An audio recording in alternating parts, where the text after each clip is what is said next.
This must be where the bridge is operated.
Like something's holding it back.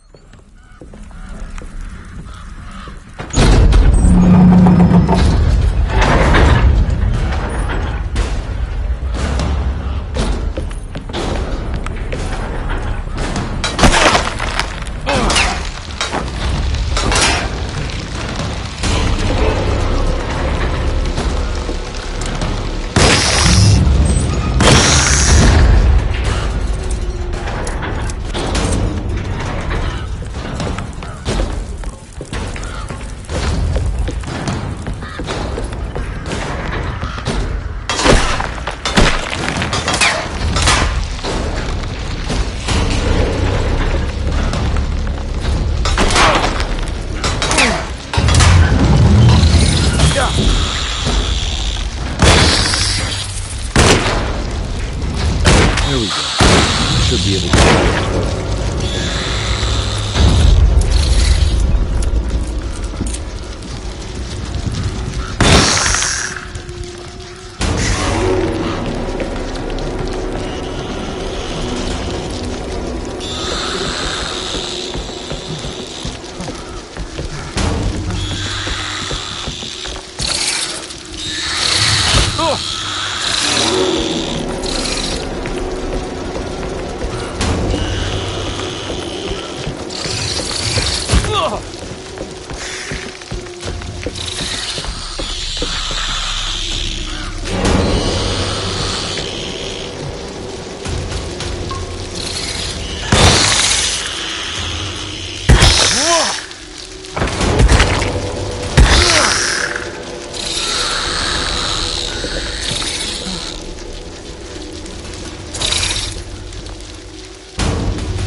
God, Carnby. Are you okay? Don't leave me alone. What the hell have you been doing? What's going on here? Look at this mess! I'm sorry, Mrs. Thompson. Don't make me kick you out of this house. Now get out!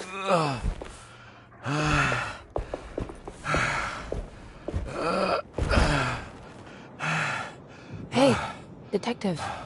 Mr. Carnby. I'm really worried about you. I'm okay. I just need to catch my breath for a moment.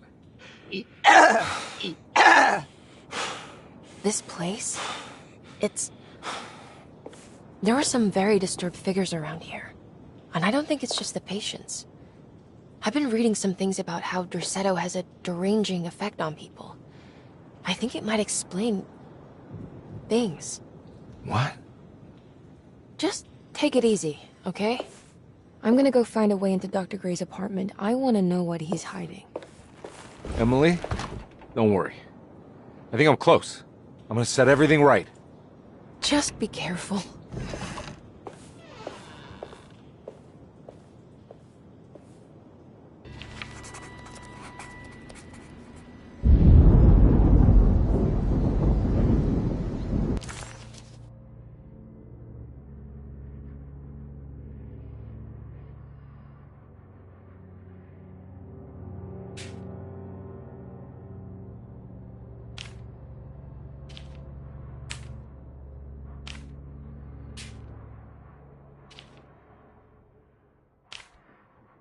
The dark man had forced Conby to face his memories of Grace and her father, how he ran him off the bridge at Pearl River and carried on to steal his child as he was drowning. He then handed Grace off to her mother because that was the job, and you don't question the job. You take the money and get drunk. As Conby slowly accepted his trauma, he started to wonder why it was his and not Jeremy's.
It wasn't clear to Detective Conby that he had actually accomplished anything, but he had the distinct feeling that he was making progress.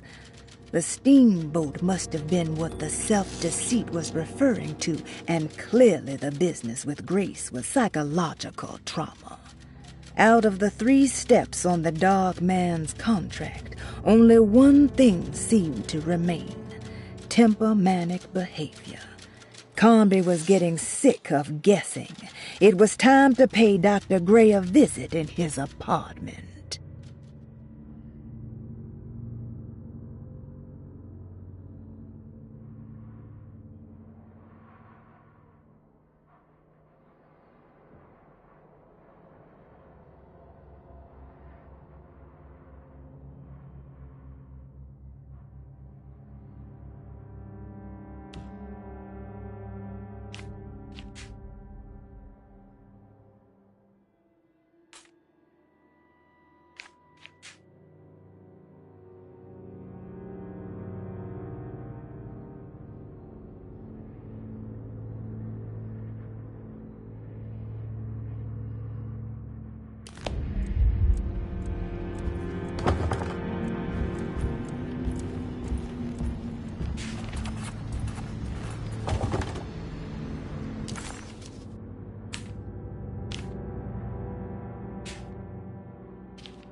It wasn't clear to Detective Conby that he had actually accomplished anything, but he had the distinct feeling that he was making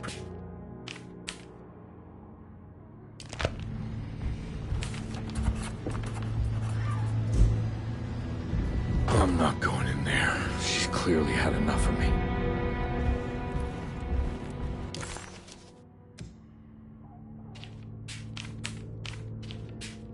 It wasn't it was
Detective, am I glad to see you. Lock the door, will you?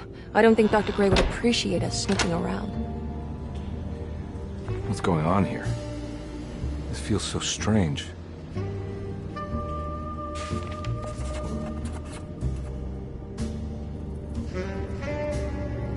Detective Conby felt removed from himself. Like driving drunk, he carefully tried to navigate his environment. What the hell was going on? Was he finally losing his mind? At least Emily was here to call the...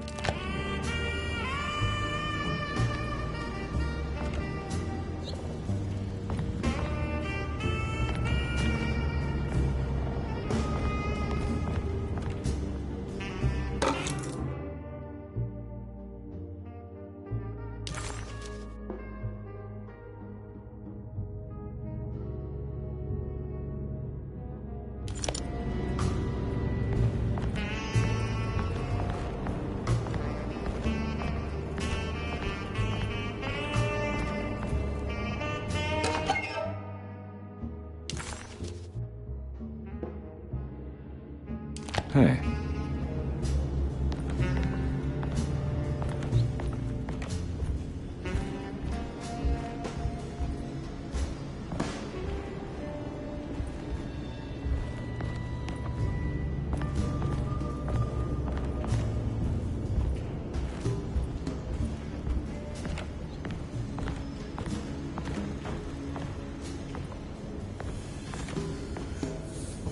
Have you found anything? What? Yeah, I've seen some things. Okay. Let me know if there is anything you want to talk about.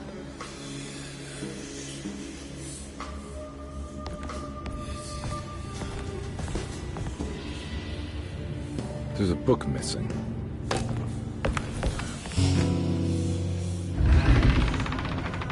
What did you do? I was just rearranging the books. Well, come on, let's check it out.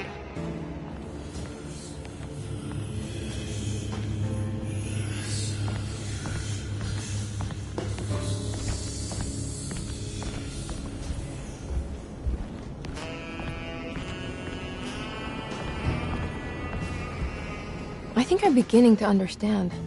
Dr. Gray is dealing with some kind of mass delusion.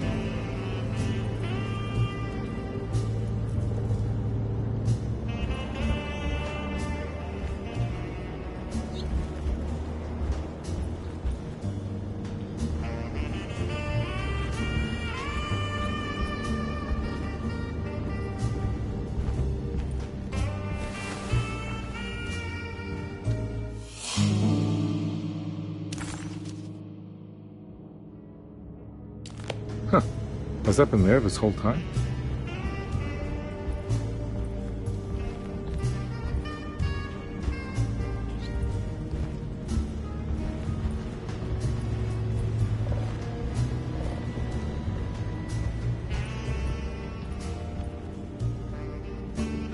What were you saying about mass delusion? Derceto seems to have a deranging effect on people living close by.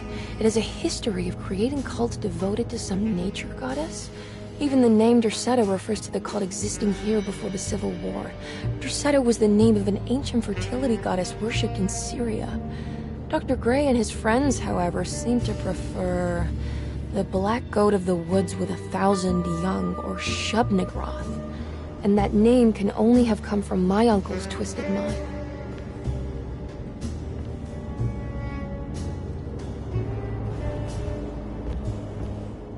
That mark on the floor looks like talisman positions, but from which direction should I look at it? Good to finally meet you, Mr. Hartwood. I'm here on the behalf of your brother Philip. You were expecting me, weren't you?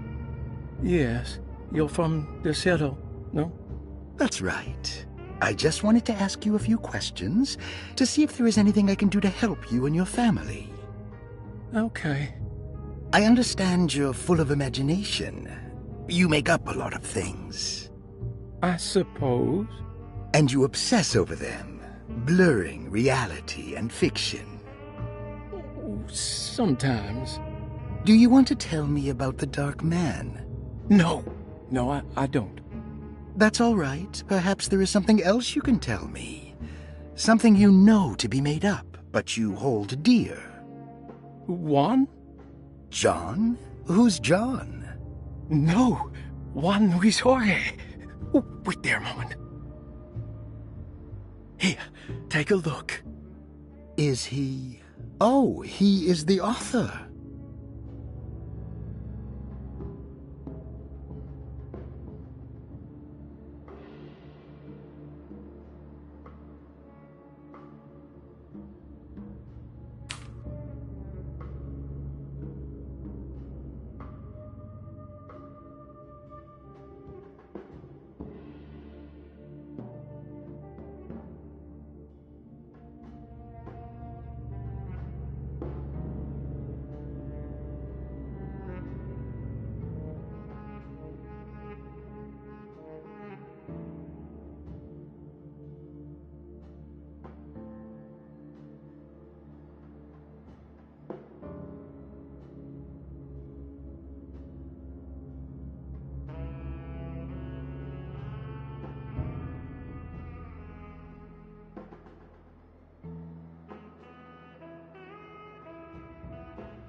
The Snake Dagger, a monograph by Yael Klein. In Ludwig Prin's book on pagan rituals called The Mystery of the Grave, as translated by Nicholas Vachy, there are several references to a sacrificial dagger called the Snake Dagger. It has long been thought of as a poor translation of the original text, that it would be more appropriate with worm dagger from the Latin vermis cultrum. This seems natural following the recent consensus that the original title of Prin's book, De Vermis Mysteris, should literally translate to the mystery of the worm. However, this would take away from Vachy's great effort at translating the underlying meaning of the words and revealing several cultural beliefs. While Prin certainly was using the term worm as a symbol or synecdoche for death and the dead, which is made clear by the contents of the book, in the case of the dagger, we shouldn't be too hasty to dismiss his translation. Reading through Vachy's correspondence with his patron, it appears that he had more than just the Latin text at his disposal. Vachy had dug up Prin's living relatives and uncovered several cross-referenced historical texts and an actual snake dagger. The dagger was dated to the early Middle Kingdom of Egypt and had such a clear shape of a wave that Vachy considered calling it the sinusoidal blade. Knowing the full story, it seems prudent that he chose to translate it as snake and not worm. There are several reasons why this choice of word helps us understand the pagans that Prin's book attempts to describe.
Hello? Detective Convy? Who is this? Jeremy? Jeremy is with the Dark Man. You can't save him.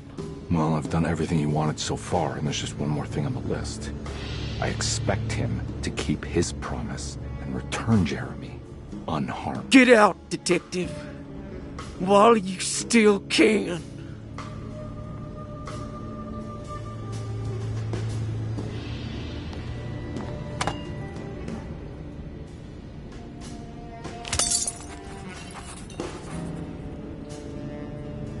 Detective Convy wanted nothing more than to make sense of it all. But clearly, that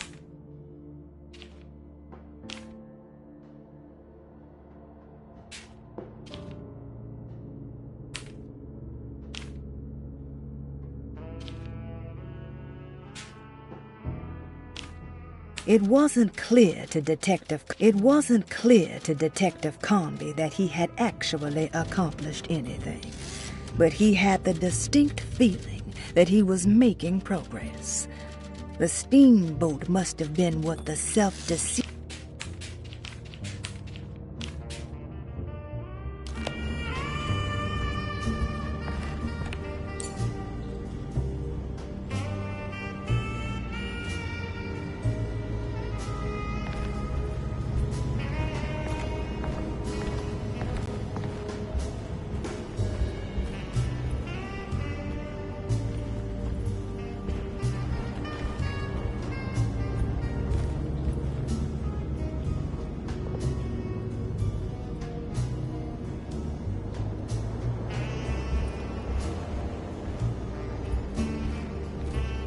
You think all of them are in this cult business?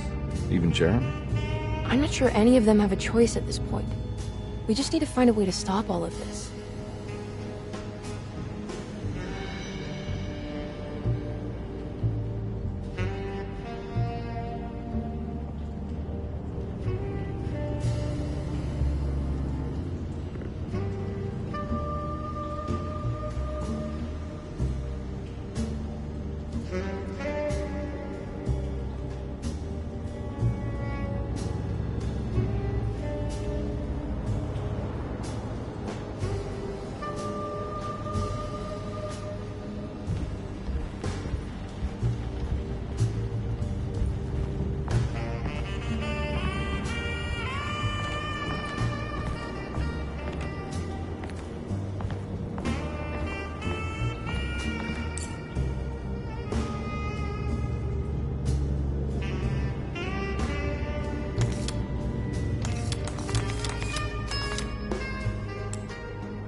You okay?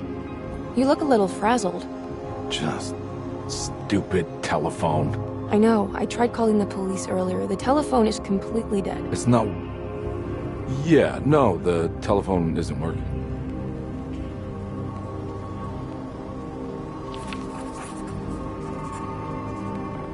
Detective Comby was worried Emily could tell, that she could see the madness written on his face. But what if he was the only one seeing the truth? Could that still be the case? If only he could find evidence that would make her understand that he had seen beyond the veil, or at least something that would show her. Miss Hartwood, I think you're gonna want to see this. Is there something in the closet? Yeah, there is. You don't see the very obvious gate leading to whatever Jeremy's madness is serving up next? I don't understand. Are you making some kind of fashion metaphor? I'm sorry, I don't have time for this. Can you just tell me what you're doing? You don't see this! It's fine. It's fine. Catch you later. Are you going inside the closet? Yeah. You got a problem with that? No. Do what you think is right, Detective. Sorry, I didn't mean to. Goodbye, Miss Hartwood.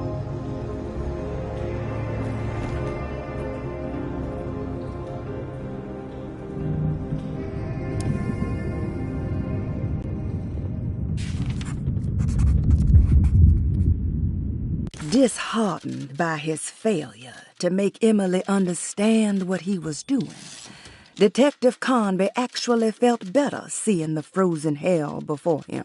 There was a finality to it.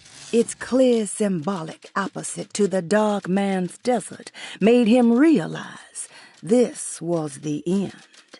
Soon it would all be over.